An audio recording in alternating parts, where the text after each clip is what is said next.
આમ આદમી પાર્ટીનો જે ડર લાગ્યો છે એ ડર ઓછો થવાનું નામ જ નથી લેતો. એટલો બધો ડર વધતો જાય છે, દિવસે ને દિવસે એટલો બધો ડર લાગે છે, ધ્રુજે છે, કાંપે છે, હાંફળા ફાંફળા થઈ જાય છે. અડધી રાત્રે ઊંઘમાંથી ભાજપના નેતાઓ જાગી જાય છે અને સપનામાં અરવિંદ કેજરીવાલ આવે છે, સપનામાં ઈશુદાન ગઢવી આવી જાય છે, સપનામાં સાવેણો દેખાય છે ભાજપના નેતાઓને. અને અડધી રાત્રે જાગીને એસપી ને ડીવાયએસપી ને ફોન કરે છે કે આપવાળાને પકડી લો, એરેસ્ટ કરી લો, જલ્દી પકડો, નહીતર આ લોકો અમને ચૂંટણી હરાવી દેશે ને પછી અમે ક્યાંયના નહીં રહીએ. રોજ રાત્રે 12 વાગ્યા પછી ભાજપના નેતાઓના સપનામાં સાવેણો આવે છે. આમ આદમી પાર્ટીનો સામાન્ય કાર્યકર્તા ટોપી, સફેદ ટોપી પહેરીને ફરતો હોય એવું દેખાય છે અને એટલા બધા ડરે છે કે રોજ રાત્રે પોલીસ આવે છે. ગુજરાતમાં છેલ્લા 1 મહિનાથી રાતના 12 વાગ્યા પછી આખા ગુજરાતના એસપી ડીવાયએસપીઓ આમ આદમી પાર્ટીના કાર્યકર્તાઓને એરેસ્ટ કરવા માટે સક્રિય થઈ જાય છે. માત્ર છેલ્લા 3 દિવસની ઘટના કહું તો 2 દિવસ પહેલા કોડીનાર પોલીસ, પોરબંદર પોલીસ, સુરેન્દ્રનગરમાં જોરાવરનગર પોલીસ, ગઈકાલે રાત્રે ભાવનગર પોલીસ, એની પહેલા જામનગર પોલીસ. રાત્રે 12-1 વાગ્યા પછી આમ આદમી પાર્ટીના જે મહત્વના હોદ્દેદારો છે કે જેઓ ચૂંટણી વ્યવસ્થા સંભાળે એના ઘરે જાય. રાત્રે 12-1-2 વાગ્યે તમારો આધાર કાર્ડ લાવો, ચૂંટણી કાર્ડ લાવો, મોબાઈલ લાવો, તમારા મોબાઈલમાં ઉમેદવારોનો ડેટા હોય એ લાવો, કોણ કોણ ઉમેદવાર બનવાના છે, કઈ તાલુકા જિલ્લા સીટના છે, બધું આપો અમને. અને પછી ધાક ધમકી કરે. રોજ રાત્રે ભાજપના નેતાઓને 12 વાગ્યે સપનામાં સાવણો આવે છે, કેજરીવાલનો ચહેરો દેખાય છે અને તરત પછી પોલીસને મોકલે છે અને પોલીસ રોજ રાત્રે આમ આદમી પાર્ટીના કાર્યકર્તાઓ પર ખોટી એફઆઈઆર કરે છે. અને ખોટી એફઆઈઆરમાં પણ એક પેટર્ન છે. એટલો બધા ભાજપવાળા ડરી ગયા છે અમારાથી. અમારા માટે આ ગર્વની બાબત છે કે જેને પોતાની જાતને મનમાં ફાંકો છે વિશ્વની સૌથી મોટી પાર્ટી હોવાનો, એ ફાંકો અમે કાઢી નાખ્યો છે. અને એવી બીક લાગે છે કે પોલીસ મોકલે છે એટલે અમે શું અરવિંદ કેજરીવાલના સૈનિકો પોલીસથી બી જશું, એફઆઈઆર થી બી જશું, તમારી અટકાત બટકાતથી બી જશું. અરે આવા તો ઘણા જોઈ લીધા ભારત દેશે, તમને જોઈ લઈશું. આ એફઆઈઆર જુઓ, એક જ પેટર્નથી આખા ગુજરાતમાં એફઆઈઆર. 31 તારીખે જામનગરમાં આમ આદમી પાર્ટીના કાર્યકર્તાઓ પર ખોટી એફઆઈઆર દાખલ થઈ, જેમાં સ્કૂટી ઉપર એક ભાજપનો બુટલેગર આવ્યો. એ ભાજપના બુટલેગરે આમ આદમી પાર્ટીના કાર્યકર્તાની ગાડી સાથે એક્ટિવા નોર્મલ ટચ કરાવી. તરત જ 10 સેકન્ડમાં પોલીસ આવી અને પોલીસે જાનથી મારી નાખવાની કોશિશ અને લૂંટની એફઆઈઆર કરી નાખી. રાજકોટ ગ્રામીણ પોલીસ સ્ટેશનમાં પણ આવી જ ઘટના બની. ભાજપનો બુટલેગર આવ્યો, આમ આદમી પાર્ટીના કાર્યકર્તા સાથે એક્ટિવા ટચ કરાવી, 10 સેકન્ડમાં પોલીસ આવી ગઈ, જાનથી મારી નાખવાની કોશિશ અને લૂંટની એફઆઈઆર દાખલ થઈ ગઈ.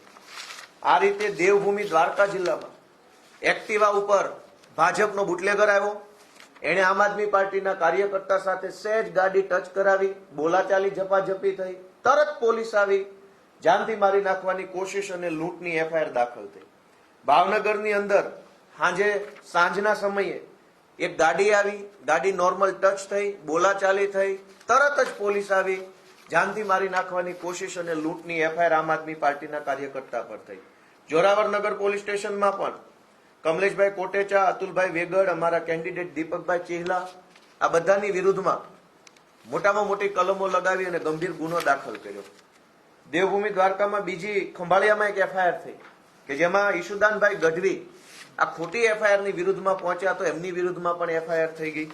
આ સિવાય દાહોદની અંદર અમારા કાર્યકર્તા રોડ ઉપર ઉભા હતા, ગાડી આવી, ગાડી ભટકાઈ, જાનથી મારી નાખવાની કોશિશ, લૂંટનો ગુનો. સુરેન્દ્રનગરની અંદર અમારા કાર્યકર્તા પુનિતભાઈ છે, એના ઉપર પણ જાનથી મારી નાખવાની કોશિશ, લૂંટનો ગુનો. આખા ગુજરાતમાં અત્યાર સુધીમાં 70 કરતા પણ વધુ એફઆઈઆર છેલ્લા 20 દિવસમાં ભાજપવાળાએ નોંધાવડાવી છે અમારી વિરુદ્ધમાં. ભાજપને કેવો ડર લાગે છે અમારાથી, એ જોઈને અમને ખુશી થાય છે કે કાં નીકળી ગયો ફાંકો ભાઈ વિશ્વની મોટી પાર્ટીનો. પોલીસ હારે ગઠબંધન કરીને ચૂંટણી લડવા નીકળ્યા છો. 30 વર્ષથી વિકાસની વાતો કરો છો. નરેન્દ્ર મોદીનું, અમિત શાહનું નામ વટાવીને ચરી ખાતા હતા. અમારી જેવા સામાન્ય ગામડાના છોકરાઓ તમારી સામે ચૂંટણીમાં શું ઉભા રહ્યા કે પોલીસનો સહારો લેવો પડ્યો, પોલીસ પાછળ છુપાવવું પડ્યું. એસપી એ ડીવાયએસપી હાથ જોડે છે ભાજપના નેતા, બચાવી લ્યો આપવાળાથી. એસપી પગ ઝાલુ, એસપીના ડીવાયએસપીના ટાંટિયા પકડે છે ભાજપના નેતાઓ અને કહે છે કે અમને બચાવો આપવાળાઓથી, ઊંઘ નથી આવતી, બ્લડ પ્રેશર હાઈ થઈ ગયું છે. શરમ આવવી જોઈએ ભાજપના નેતાઓને. કે 30 વર્ષ પછી તમે એસપી અને ડીવાયએસપી ના સહારા લઈને ચૂંટણી લડવા નીકળ્યા છો? બહુ તમે વિકાસ કર્યો હોય, બહુ ગુજરાતનું ભલું કર્યું હોય તો આવી જાઓ, મોરે મોરો કરો, આવી જાઓ ખુલ્લા મેદાનમાં અને લડી લો ચૂંટણી લોકશાહી ઢબે. અમે જોઈએ કે તમે કેટલા પાણીવાળા છો. આખા ગુજરાતમાં 60-70 કરતા વધુ એફઆઈઆર, 200 કરતા વધુ આમ આદમી પાર્ટીના કાર્યકર્તાઓને જાનથી મારી નાખવાની કોશિશ અને લૂંટની કલમો લગાવીને અત્યારે જેલમાં પૂર્યા છે. દરેક જિલ્લામાં, દરેક તાલુકામાં એક જ પ્રકારની એફઆઈઆર. મારું ગળું દબાયું, સોનાનો ચેન તોડી લીધો, ગળું દબાયું, ચેન તોડી લીધો, ગળું દબાયું, ચેન તોડી લીધો. આખા ગુજરાતમાં આ પ્રકારની એફઆઈઆરો નોંધાય. એક સ્ક્રિપ્ટ આવી છે. એ અહીંયા ગાંધીનગરમાં બેસેલા હર્ષ સંઘવીના કેટલાક જે દલાલો છે આઈપીએસ, એનું નામય ખબર છે. એને આપણે કહેવા માંગીએ છીએ કે બહુ દલાલીમાં મજા નથી. સરકારો બદલાઈ જશે ને તો મોઢું છુપાવવાની જગ્યા આખા ગુજરાતમાં નહીં મળે. અમે બધું જાણીએ છીએ કયા આઈપીએસઓએ આ દલાલી ચાલુ કરી છે હર્ષ સંઘવીની. એટલે ભાજપના નેતાઓને ખુલ્લેઆમ કહી દઈએ છીએ કે કઈ વાંધો નહીં, તમારે પોલીસ સાથે ગઠબંધન કરીને ચૂંટણી લડવી છે, કશો વાંધો નહીં. અમે અરવિંદ કેજરીવાલના સૈનિકો બતાવી દઈશું કે અમારામાં કેવો દમ છે. અમે આ ગુજરાતની ધરતીનું ધાવણ જાવીને મોટા થયેલા માણસો છીએ. એમ નહીં ફાટી પડીએ.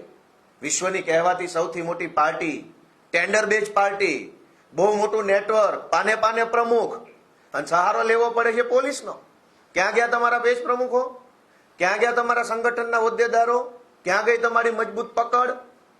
કશું જ પકડ ફકડ કઈ છે નહીં. પોલીસનો દંડો, એફઆઈઆર ની જુલમ, એફઆઈઆર ની દાદાગીરી, જેલનો ડર બતાવી અને ચૂંટણી જીતવા નીકળ્યા છે. આજે હું ગુજરાતની જનતાને એક વિનંતી કરવા માંગુ છું કે જ્યારે હું આ બોલી રહ્યો છું અત્યારે, ત્યારે ગુજરાતની અંદર આમ આદમી પાર્ટીના 200 કરતા વધુ કાર્યકર્તાઓને એક જ પ્રકારની એફઆઈઆર, ગળામાંથી ચેન ખેંચી લીધો ને ગળું દબાયું. આ એક જ પ્રકારની એફઆઈઆર કરી અને અમારા કાર્યકર્તાઓને એરેસ્ટ કર્યા છે.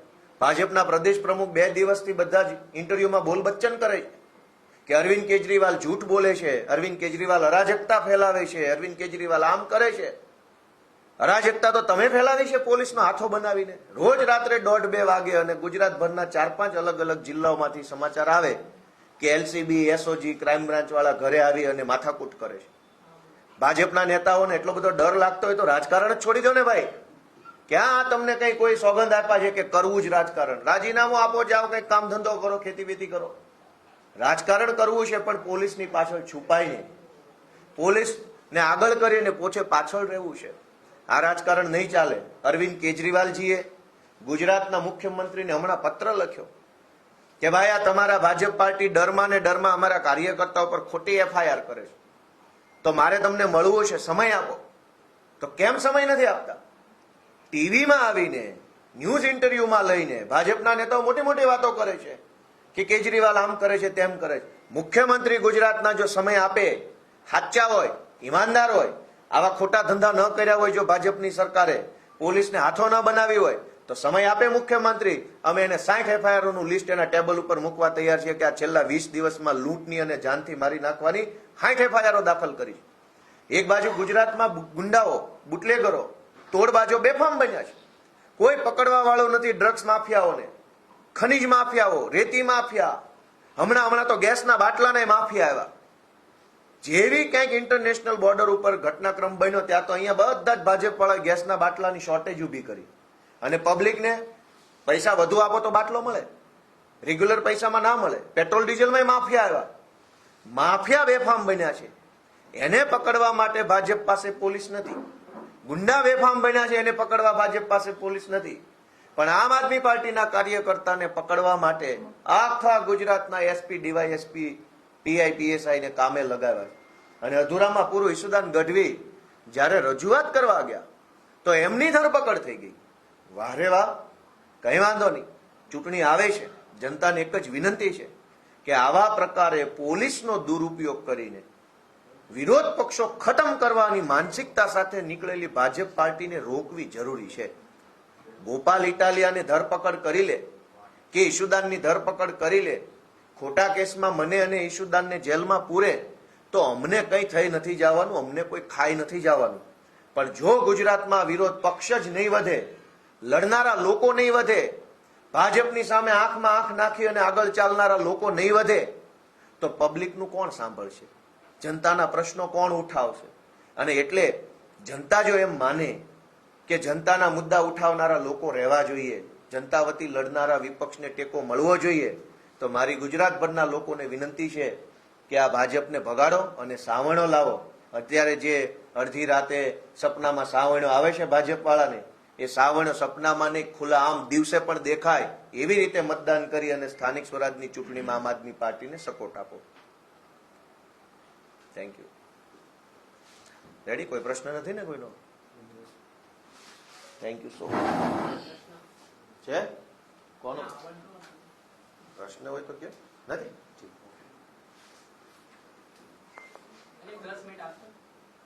લઈ જાઓ.